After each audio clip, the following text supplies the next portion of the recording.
अस्सलाम वालेकुम रहमतुल्लाहि व बरकातुहू। मैं हूं शम्स तबरेज़ कासमी और आप देख रहे हैं मिल्लत टाइम्स। यूनिफॉर्म सिविल कोड इस वक्त हिंदुस्तान का सबसे बड़ा मसला बना हुआ है। मुसलमान और दूसरी कम्युनिटीज़ की जानिब से यूनिफॉर्म सिविल कोड की मुखालफत की जा रही है। पिछले महीना लॉ कमीशन ऑफ इंडिया ने अपनी तरफ से एक नोटिफिकेशन जारी किया और कहा यूनिफॉर्म सिविल कोड होना चाहिए या नहीं, इस पर लोग अपनी राय लॉ कमीशन को भेज सकते हैं। 14 जुलाई की आखिरी तारीख है और अब तक हज़ारों लाखों लोग अपनी राय लॉ कमीशन को भेज रहे हैं। दूसरी तरफ लोगों को ये लग रहा था कि पिछले दिनों भी लॉ कमीशन ने इस तरह की राय तलब की थी, अभी भी ये राय तलब की जा रही है, कोई ज़्यादा बड़ा मसला नहीं बनेगा। लेकिन 27 जून को वज़ीर-ए-आज़म नरेंद्र मोदी ने एक रैली से खिताब करते हुए सीधे यूनिफॉर्म सिविल कोड को नाफिज करने के बाद कह दी। उनका कहना था कि देश में एक कानून होना चाहिए, दो कानून नहीं। उन्होंने मुसलमानों को भी मुखातब किया और कहा मुसलमानों को वरगलाया जा रहा है, बहकाया जा रहा है। यूनिफॉर्म सिविल कोड के नाफिज हो जाने से मुसलमान महिलाओं को इंसाफ मिलेगा। जब वज़ीर-ए-आज़म नरेंद्र मोदी का ये बयान सामने आता है और पहली मरतबा खुल करके प्राइम मिनिस्टर मोदी ने यूनिफॉर्म सिविल कोड पर अपनी राय रखी तो लोगों में बेचैनी पैदा हुई। लोगों ने इस मामले को संजीदगी से लिया। All India Muslim personal law board और दीगर मिली तंजीमों ने भी इस इशू को संजीदगी से लेना शुरू कर दिया है और कैसे इसका मुकाबला करना है, क्या कुछ हो रहा है मिली तंजीमों में, आगे उसकी तफसील बताएंगे। पहले ये जान लेते हैं कि यूनिफॉर्म सिविल कोड क्या है, कैसा हो सकता है यूनिफॉर्म सिविल कोड, इसका ड्राफ्ट कैसा होगा और अगर इसको खुदा न खास्ता नाफिज कर दिया जाता है तो किस किस कम्युनिटीज़ पर और किन पर सबसे ज़्यादा असर पड़ेगा। मुसलमानों में क्यों हमेशा यूसीसी को लेकर के बेचैनी रहती है। दो तरह का कोड या कह लीजिए दो तरह का कानून होता है, एक क्रिमिनल कोड और दूसरा सिविल कोड। क्रिमिनल कोड या क्रिमिनल कानून सभी के लिए एक जैसे हैं। जैसे कोई शख्स क्राइम का इर्तिकाब करता है, चोरी करता है, किसी औरत के साथ ज़िना करता है, किसी का मर्डर करता है, किसी का कत्ल करता है, तो इस मामले में हिंदुस्तान के तमाम शहरियों को एक जैसी सज़ा दी जाती है, किसी के लिए कोई अलग सज़ा नहीं है। हालांकि इस्लाम वाहिद एक मज़हब है जिसमें तमाम तर क्राइम के कानून की वजाहत की गई है, लेकिन हिंदुस्तान में एक ही तरह के जराइम की सज़ा दी जाती है। दूसरा मामला है सिविल कोड का, जो शहरी मामले या कह लीजिए ज़िंदगी गुजारने के तरीक़े हैं, उसमें शादी ब्याह का मामला आता है, निकाह का, तलाक़ का और बच्चों को गोद लेने का, ख़वातीन की विरासत का, इस तरह के जो मसाइल हैं इसको सिविल कोड कहा जाता है। और ये मुसलमानों का अपना पर्सनल लॉ है जिसके मुताबिक यहाँ की अदलिया फ़ैसला देती है। मान लीजिए किसी मुस्लिम फैमिली में कोई तनाज़ुर हो गया शादी को लेकर, तलाक़ को लेकर, ज़मीन की विरासत को लेकर, जायदाद को लेकर, और वो मामला जब हिंदुस्तान की किसी भी अदालत में पहुँचेगा तो जजेस मुस्लिम पर्सनल लॉ एक्ट के तहत फ़ैसला देगा।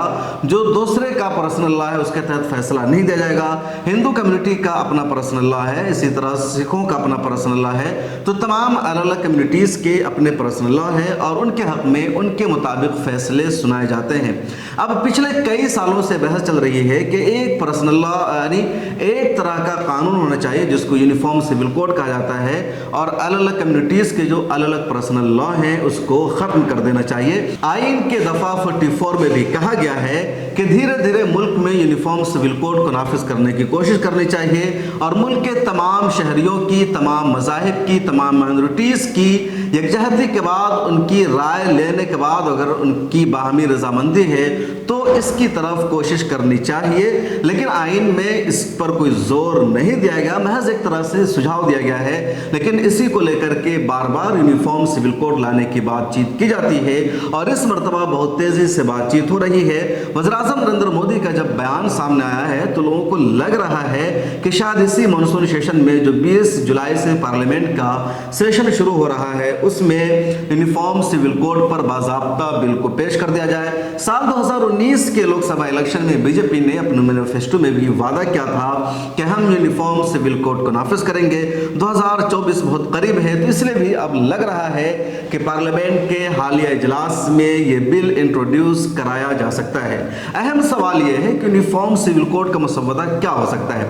अभी तक قومی سطح پر یونیفارم سول کوڈ کا کوئی بھی مسودہ کوئی بھی ڈرافٹ سامنے نہیں آیا ہے، لیکن اس بیچ اتراکھنڈ کا یونیفارم سول کوڈ کو لے کر کے ایک ڈرافٹ سامنے آیا ہے۔ پچھلے دنوں اتراکھنڈ کی سرکار نے اپنے یہاں یونیفارم سول کوڈ کو لانے کا وعدہ کیا تھا، اس سلسلے میں کمیٹی تشکیل دی گئی، اس کی میٹنگ ہوئی اور تقریباً 63 مرتبہ اس کی میٹنگ ہو چکی ہے۔ وہاں کی میٹنگ کے ارکان میں سے کسی نے بتایا کہ ابھی تک جو ڈرافٹ سامنے آیا ہے اتراکھنڈ میں یونیفارم سول کوڈ کو لے کر کے، اس میں سب سے اہم بات یہ ہے یعنی ایک سے زیادہ شادی کرنے پر پابندی عائد کر دی جائے گی۔ کسی بھی دھرم اور مذہب سے تعلق رکھنے والوں کو ایک سے زیادہ شادی کرنے کی اجازت نہیں ہوگی۔ یہ سب کو معلوم ہے کہ اسلام میں 4 شادیوں کی اجازت ہے، حالانکہ مسلمان بھی زیادہ تر 4 شادیاں نہیں کرتے، دوسرے دھرم کے لوگ مسلمانوں سے زیادہ شادیاں کرتے ہیں، باضابطہ اس کا ڈیٹا موجود ہے۔ اسی طرح اتراکھنڈ کے ڈرافٹ میں بات بھی موجود ہے کہ لڑکیوں کی شادی کی عمر 18 سال طے کی جائے گی۔ مسلم پرسنل لاء میں ابھی تک لڑکیوں کی شادی کی عمر طے نہیں ہے، بلکہ صرف یہ ہے کہ بالغ ہو جانے کے بعد لڑکیوں کی شادی کی جا سکتی ہے، اس کی خاص عمر طے نہیں ہے۔ اتراکھنڈ کے ڈرافٹ میں یہ کہا گیا ہے کہ 18 سال کی عمر لڑکیوں کی شادی کی ہوگی۔ اسی طرح اتراکھنڈ کے ڈرافٹ میں یہ بھی کہا گیا ہے کہ اگر کوئی کسی کے بچہ کو گود لیتا ہے تو اس کا قانون کیا ہوگا، اس کے اختیارات کیا ہوں گے۔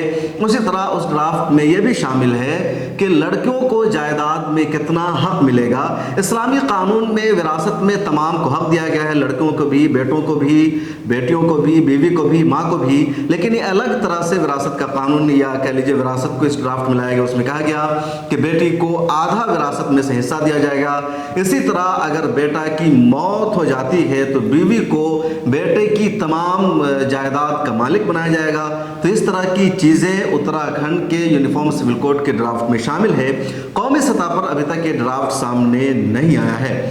قومی سطح کا ڈرافٹ کیا ہوگا اس کو دیکھنا بہت اہم ہے۔ بہت سارے انٹلیکچوئل، ذمہ دار پروفیسر یہ باتیں کہہ رہے ہیں کہ مسلمانوں کو فی الحال خاموش رہنا چاہیے، انتظار کرنا چاہیے اور دیکھنا چاہیے کہ یونیفارم سول کوڈ کے ڈرافٹ میں کیا بات ہوتی ہے، اس کا مسودہ کیا ہوتا ہے، تب پروٹیسٹ کرنے کا کوئی سلسلہ شروع کرنا چاہیے، ابھی نہیں کرنا چاہیے۔ کچھ لوگوں کا یہ بھی کہنا ہے کہ ہندوستان میں ہزاروں طرح کی تہذیب پائی جاتی ہے، ہر 4 کلومیٹر پر زبان بدل جاتی ہے، بھاشائیں بدل جاتی ہے، ریتی رواج الگ ہے، نارتھ انڈیا کی ثقافت الگ ہے، ساؤتھ انڈیا کی ثقافت الگ ہے، جو ہندی بیلٹ ہے اس کی ثقافت الگ ہے، الگ الگ ایریا ہے، سب کی ثقافت کلچر الگ ہے، مائنورٹیز میں بھی بہت ساری قومیں موجود ہے، لہٰذا مسلمانوں کو صرف کیوں آگے آ کر وروध کرنا چاہیے۔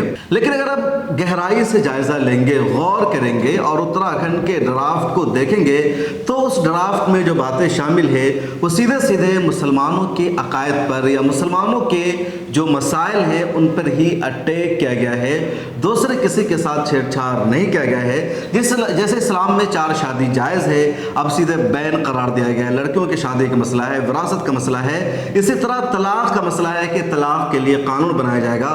تو سب جو ڈرافٹ کی باتیں ہیں، اسلام کا جو فیملی لا ہے، جو پرسنل لا ہے، اسلام نے جو زندگی گزارنے کا طریقہ دیا ہے، اس کے خلاف یہ سارے قانون بنائے گئے ہیں۔ بقیہ دوسرے دھرموں میں اتنی وضاحت بھی نہیں ہے ان کے فیملی لا کو لے کر کے۔ دوسری بات، اگر ان کے ساتھ کچھ ہوتا ہے تو زیادہ ان کو فرق نہیں پڑ سکتا ہے۔ اسلام میں یا مسلمانوں میں اور دوسری کمیونٹیز میں بنیادی فرق یہ ہے کہ اگر مسلمان کوئی غلط کام کرتا ہے تو سب سے پہلے اس کے سامنے اپنی شریعت کا حکم ہوتا ہے کہ اسلام میں یہ کام حرام ہے، ایسا کرنے کی وجہ سے گناہ ہوتا ہے، پھر دوسرا ملک کا قانون موجود ہے، اس کی وجہ سے سزا دی جائے گی۔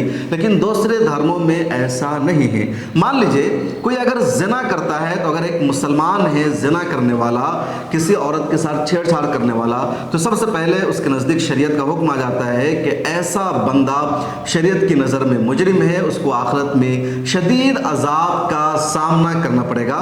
اس کے بعد پھر قانون بھی اس کو سزا دے گا۔ اگر اسلامی قانون ہے تو اس کو کوڑے کی سزا دی جائے گی یا سنسار کیا جائے گا اگر شادی شدہ ہے، یا پھر جو سیکولر ملک ہے وہاں کا اپنا ایک آئین موجود ہوتا ہے۔